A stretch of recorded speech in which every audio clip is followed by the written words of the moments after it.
अरे ये देश में बाघ गणना होउची, हरिण गणना होउची, अन्यान्य जीवजंतुकर गणना होउची, केते आपणकर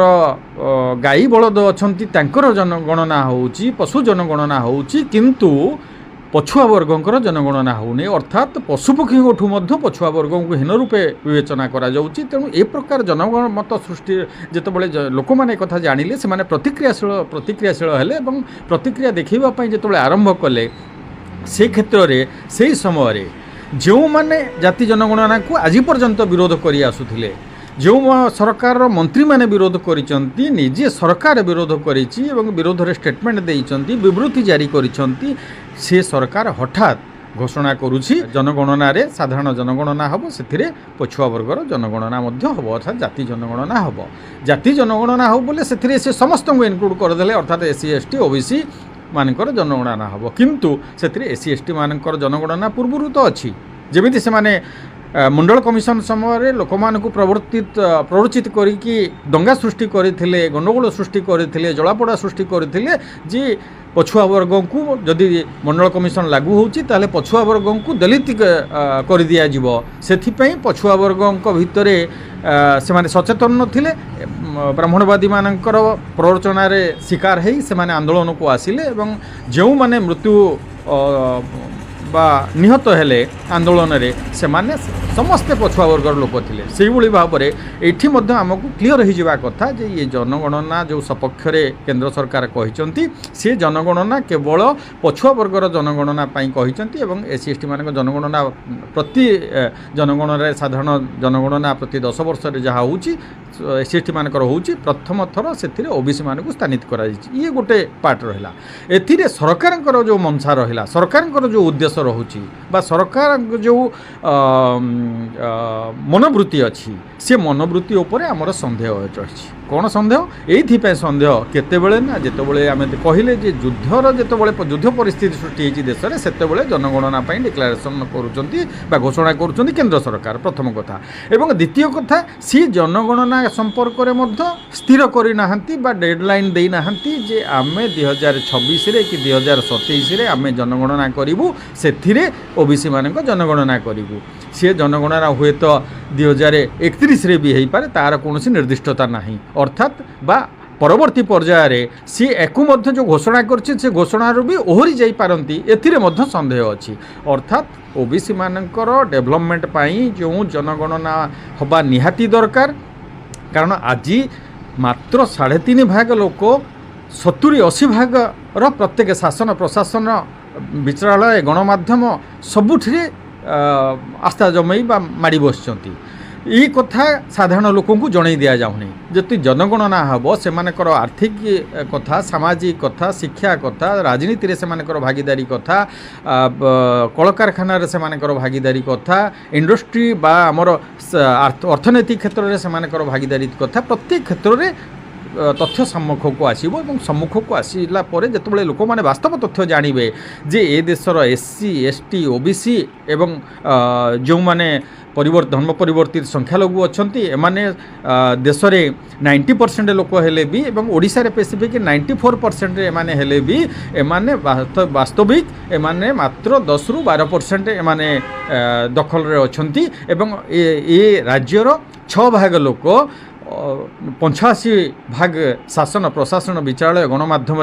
आड़ा जमैकी बसी एवं देश में मध्य एमाने 15 भाग रु कम लोक एमाने 70-80 भाग शासन प्रशासन विचारालय गणमाध्यम आर्थिक क्षेत्र में एवं शिक्षा क्षेत्र में प्रशासन क्षेत्र में प्रत्येक क्षेत्र में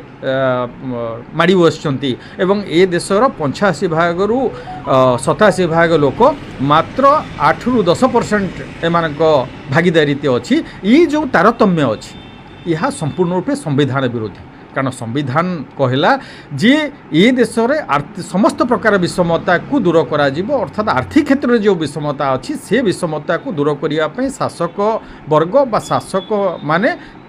तुरंत प्रयास करने उचित एवं ये कथा से माने कले नहीं। ये संपर्क में बाबा साहेब आम्बेडकर 25 नवेम्बर 1949 संविधान सभार शेष वक्तव्य से कहते जो 1950 मसीहा जनवरी 26 तारिख दिन आमे बा ये देश एक द्वंद्वात्मक परिस्थिति भीतर को गति करिवो। এবং ସେ ଦ୍ୱନ୍ଦାତ୍ମକ ପରିସ୍ଥିତି କ'ଣ ନା ସେ ଦ୍ୱନ୍ଦାତ୍ମକ ପରିସ୍ଥିତି ହେଉଛି ସେଇଦିନ ରାଜନୀତି କ୍ଷେତ୍ରରେ ସମସ୍ତେ ସମାନ ବୋଲି ବିବେଚିତ ହେବେ, କିନ୍ତୁ ଆର୍ଥିକ ଓ ସାମାଜିକ କ୍ଷେତ୍ରରେ ପୂର୍ବ ବିଷମତା ଲାଗି ରହିବ। ତେଣୁ ଶାସକ ବର୍ଗଙ୍କର ବା ଶାସକମାନଙ୍କର କର୍ତ୍ତବ୍ୟ ହେବ ଯେ ସାମାଜିକ ଓ ଆର୍ଥିକ କ୍ଷେତ୍ରରେ ଥିବା ବିଷମତାକୁ ସମ୍ପୂର୍ଣ୍ଣ ରୂପେ ବିଲୋପ ସାଧନ କରି ସମାନତା କିଭଳି ଭାବରେ ପ୍ରତିଷ୍ଠିତ ହେବ ସେଥିପାଇଁ କାର୍ଯ୍ୟ କରିବେ। ଯଦି ଏକଥା ନୁହେଁ ତାହେଲେ ଏହାଦ୍ୱାରା ଯେଉଁ ନିଷ୍ପେଷିତ ବର୍ଗ ଅର୍ଥାତ୍ ଆର୍ଥିକ ଆଉ ସାମାଜିକ କ୍ଷେତ୍ରରେ ଯେଉଁମାନେ ପଛରେ ରହିଛନ୍ତି ସେମାନେ ଏହାର ଆନ୍ଦୋଳନ କରିବେ, ଏହା ବିରୁଦ୍ଧରେ ପଦକ୍ଷେପ ନେବେ ଏବଂ ବହୁ କଷ୍ଟଲବ୍ଧ ସ୍ୱାଧୀନତା ମଧ୍ୟ ବିପନ୍ନ ହୋଇପାରେ।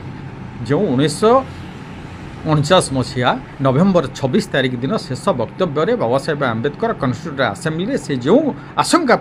ବ୍ୟକ୍ତ କରିଥିଲେ, ଆଜି ସମ୍ବିଧାନ ଲାଗୁ ହେବାର ଦୀର୍ଘ ବର୍ଷ ପରେ ବି ସେ ବିଷମତା ଅଧିକ ଶକ୍ତିଶାଳୀ ହୋଇଛି। ଧନୀ ଅଧିକ ଧନୀ ହୋଇଛନ୍ତି ଏବଂ ଗରିବ ଅଧିକ ଗରିବ ହୋଇ ଚାଲିଛନ୍ତି। ତେଣୁ ସମ୍ବିଧାନର ଶାସକମାନଙ୍କର କର୍ତ୍ତବ୍ୟ ହେଲା ସମ୍ବିଧାନକୁ ସଠିକ୍ ଭାବରେ କାର୍ଯ୍ୟକାରୀ କରିବା, କିନ୍ତୁ ଆଜି ଏ ଶାସକମାନେ କ'ଣ କରିଛନ୍ତି ନା ସମ୍ବିଧାନ ବିରୋଧରେ କାର୍ଯ୍ୟ କରିଛନ୍ତି, ଯାହାଫଳରେ ମାତ୍ର 2 ଭାଗ ଲୋକ ଏ ଦେଶର 90%ରୁ ଅଧିକ ଆର୍ଥିକ କ୍ଷେତ୍ରରେ ସମ୍ପୂର୍ଣ୍ଣ ରୂପେ କାବିଜ ଅଛନ୍ତି, ଅର୍ଥାତ୍ ଗରିବ ଦିନକୁ ଦିନ ଗରିବ ହୋଇଯାଉଛି। ତେଣୁ ଏ କଥାକୁ କେତେବେଳେ ଆସିବ ନା ଯେତେବେଳେ ଜାତି ଜନଗଣନା ହେବ, ଯେତେବେଳେ ଏମାନଙ୍କର ଆର୍ଥିକ କ୍ଷେତ୍ରର ସ୍ଥିତି ସମ୍ପର୍କରେ ଲୋକମାନେ ଜାଣିପାରିବେ, ଯେତେବେଳେ ଏମାନଙ୍କର ସାମାଜିକ ସ୍ଥିତି ଲୋକମାନେ ଜାଣିପାରିବେ, ମାନେ ଶିକ୍ଷାର ବାସ୍ତବିକ ଅବସ୍ଥା ସମ୍ପର୍କରେ ଲୋକ ଜାଣିପାରିବେ। ସେଥିପାଇଁ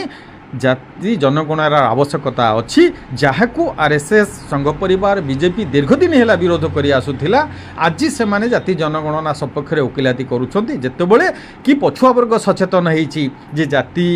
କେବେ କେତେ ଶିକ୍ଷାରେ କେତେ ସେମାନେ ପାଇଛନ୍ତି, ଶାସନରେ କେତେ ଭାଗ ପାଇଛନ୍ତି, ପ୍ରଶାସନରେ କେତେ ଭାଗ ପାଇଛନ୍ତି, ବିଚାରାଳୟରେ କେତେ ଭାଗ ସେମାନେ ଅଛନ୍ତି ଏବଂ ଆର୍ଥିକ କ୍ଷେତ୍ରରେ ମଧ୍ୟ ସେମାନଙ୍କର କେତେ ଦଖଲରେ ଅଛି, ଅର୍ଥାତ୍ କେତେ ସେମାନେ ପାଇଛନ୍ତି ଏ ସମ୍ପର୍କରେ ତଥ୍ୟ ଯେତେବେଳେ ସେମାନେ ଅବଗତ ଅଛନ୍ତି, ଯେତେବେଳେ ଏ ସମ୍ପର୍କରେ ସେମାନେ ରାଜରାସ୍ତାକୁ ଆସିବା ପାଇଁ ପ୍ରସ୍ତୁତି ଆରମ୍ଭ କରିଛନ୍ତି, ସେତେବେଳେ ଇଏ ଯେଉଁ ଦୀର୍ଘଦିନ ହେଲା ଯେଉଁ ସଂଗଠନ ଆଉ ସରକାର ବା ସଂସ୍ଥା ଦୀର୍ଘଦିନ ହେଲା ବିରୋଧ କରି ଆସୁଥିଲା ଜାତି ଜନଗଣନାକୁ, ସେମାନେ ଏବେ ଜାତି ଜନଗଣନା ସପକ୍ଷରେ କହୁଛନ୍ତି ଏବଂ ସରକାର ମଧ୍ୟ ଜାତି ଜନଗଣନା ସପକ୍ଷରେ ମତ ଦେଇଛନ୍ତି ଏବଂ କ୍ୟାବିନେଟ୍ରେ ଘୋଷଣା କରିଛନ୍ତି ଜାତି ଜନଗଣନା ହେବ। ସେଥିପାଇଁ ଆମେ ସରକାରକୁ ଧନ୍ୟବାଦ ଦେଉଛୁ। ତାଙ୍କର ଉଦ୍ଦେଶ୍ୟ ଯାହା ଥାଉ, ନିଶ୍ଚିତ ଭାବରେ ସେ ମଙ୍ଗଳ ପାଇଁ ଉଦ୍ଦେଶ୍ୟ ତାଙ୍କର ମଙ୍ଗଳକାମୀ ନୁହେଁ, କାରଣ ସେମାନେ ସେ ସରକାର ଚାହାନ୍ତି ନାହିଁ, ସେ ସଂସ୍ଥା ମଧ୍ୟ ଚାହାନ୍ତିନି ବା ସେ ସଂଗଠନ କେବେ ଚାହାନ୍ତି ନାହିଁ ଏ ଦେଶର SC ST OBC ବହୁଜନ ବର୍ଗଙ୍କର ଡେଭଲପମେଣ୍ଟ ହେଉ। କିନ୍ତୁ ସେମାନେ ଯେତେବେଳେ ଘୋଷଣା କରିଛନ୍ତି, ସେ ଘୋଷଣା କରିଥିବାରୁ ଆମେ ତାଙ୍କୁ ଧନ୍ୟବାଦ ଦେଉଛୁ, କିନ୍ତୁ ତା ସହିତ ଆମେ ଏକଥା ମଧ୍ୟ ଡିମାଣ୍ଡ କରୁଛୁ ଯେ ଏହାକୁ ତୁରନ୍ତ ଭାବରେ କାର୍ଯ୍ୟକାରୀ କରାଯାଉ, 2026କୁ ଜାତି ଜନଗଣନା କରାଯାଉ ଏବଂ ଜାତି ଜନଗଣନା ସହିତ ଏମାନଙ୍କର ସମସ୍ତ ପ୍ରକାର ସାମାଜିକ ଆର୍ଥିକ ଶିକ୍ଷା ଶାସନ ପ୍ରଶାସନ ବିଚାରାଳୟ ପ୍ରତ୍ୟେକ କ୍ଷେତ୍ରରେ ଏମାନେ ଯେଉଁ ସ୍ଥିତିରେ ଅଛନ୍ତି ସେ ସ୍ଥିତିକୁ ସେମାନେ ଉଜାଗର କରନ୍ତୁ, ଲୋକଲୋଚନକୁ ଆଣନ୍ତୁ ଏବଂ ଏ ଯେଉଁ ଅଧିକାର ବଞ୍ଚିତ ବର୍ଗକୁ ତାଙ୍କର ଭାଗ୍ୟ ଯେମିତି ସେମାନେ ପାଇବେ। ମୁଁ କହିଲି ପ୍ରଥମରୁ ଯେ କାଞ୍ଛିରାମ ସାହେବ ବାବା ସାହେବଙ୍କ କଥାକୁ କାଞ୍ଛିରାମ ସାହେବ ଆଗକୁ ଆଣିଲେ ଏବଂ ସେମାନେ ସେ ଘୋଷଣା କଲେ 90 ଦଶକର ପ୍ରାରମ୍ଭରେ ଯେ ଜିସକି ଜିତନି ସଂଖ୍ୟା ହୁଆରି ଉସକି ଉତନି ହିସ୍ସେଦାରୀ, ଯାହାର ସଂଖ୍ୟା ଯେତିକି ଭାଗ ପାଇବ ସେତିକି। ସେ ଯେଉଁ ଘୋଷଣା କରିଥିଲେ ସେ ଘୋଷଣା ମୋତେ ଆଜି ପର୍ଯ୍ୟନ୍ତ ଏମାନେ ପାଇନାହାନ୍ତି। ତେଣୁ ଇଏ ଜାତି ଜନଗଣନା କରିବା ସହିତ ତାର ଷ୍ଟାଟସ୍ ରିପୋର୍ଟ ଲୋକଲୋଚନକୁ ଆଣିବା ସହିତ ତାର କିଭଳି ପରିସମାପ୍ତି ଘଟିବ ଏବଂ ଇକ୍ୱାଲିଟି କିଭଳି ଭାବରେ ପ୍ରସ୍ତାବିତ ହେବ ଶିକ୍ଷା କ୍ଷେତ୍ରରେ, ସାମାଜିକ କ୍ଷେତ୍ରରେ, ଆର୍ଥିକ କ୍ଷେତ୍ରରେ, ରାଜନୀତି କ୍ଷେତ୍ରରେ, ଧାର୍ମିକ କ୍ଷେତ୍ରରେ, ସାଂସ୍କୃତିକ କ୍ଷେତ୍ରରେ, ପ୍ରତ୍ୟେକ କ୍ଷେତ୍ରରେ କିଭଳି ଭାବରେ ଇଏ ବହୁଜନ ସମାଜ ତାର ଅଧିକାର ପାଇବ, ସେଥିପାଇଁ ନିଶ୍ଚିତତା ପ୍ରଦାନ କରିବା ପାଇଁ, ନିଶ୍ଚିତ ପଦକ୍ଷେପ ନେବା ପାଇଁ ସରକାର ବ୍ୟବସ୍ଥା କରୁ। ଯଦି ଏକଥା ନ କରିବ, ଏ କଥା କେବଳ ଘୋଷଣାରେ ରହିବ, ତାହେଲେ ଏ ଦେଶର SC ST OBC ମାଇନୋରିଟି ମାନେ ପୁଣି ସଂଘବଦ୍ଧ ହୋଇଛନ୍ତି ଏବଂ ସରକାରକୁ ବିରୋଧ ଆରମ୍ଭ କରିଛନ୍ତି। ଏହାକୁ କାର୍ଯ୍ୟକ୍ଷେତ୍ରରେ ବିରୋଧ କରିବେ ଏବଂ ଦେଶରେ ନିଶ୍ଚିତ ଭାବରେ ବହୁଜନ ଶାସନକୁ ପ୍ରସ୍ତାବିତ କରିବେ। ভিডিও ভাল লাগিলে ভিডিওକୁ লাইক করন্তু, ভিডিওକୁ সেয়ার করন্তু, কমেন্ট বক্সরে নিজর মতামত দিয়ন্তু। নূয়া ভিডিও দেখিবা পাই আম চ্যানেলକୁ সবস্ক্রাইব করন্তু, বেল আইকন রে ক্লিক করন্তু। দেখা হেব আউ এক নূয়া শিক্ষণীয় ভিডিওরে। নমস্কার।